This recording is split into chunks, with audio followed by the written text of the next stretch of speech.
Саламатсыздарбы? Өзүңүздөр көргөндөй, Ала Тоо аянтта мынакей курулуш иштери аябай катуу, кызуу жүрүп жатат. Күнү түнү мынакей 24 саат дайыма иштер жүрүп жатат. Канча көптөгөн курулуштар. Мунун баары эмнеге? Бүгүн кесиптик курулуш майрамдын күнү. Ошондуктан бүткүл Кыргызстандын куручу күнү менен чын жүрөктөн куттуктайм. Урматтуу куруучулар, архитектура менен курулуш дайыма чогуу жүрөт, бирге жүрөт жана ыкчам жүрөт.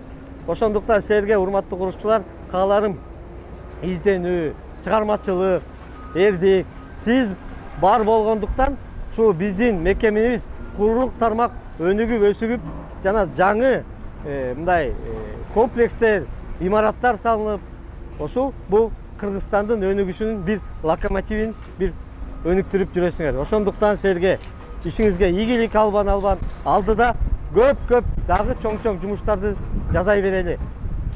Баарыңарды курулуш күнүңөр менен чын жүрөктөн куттуктайм.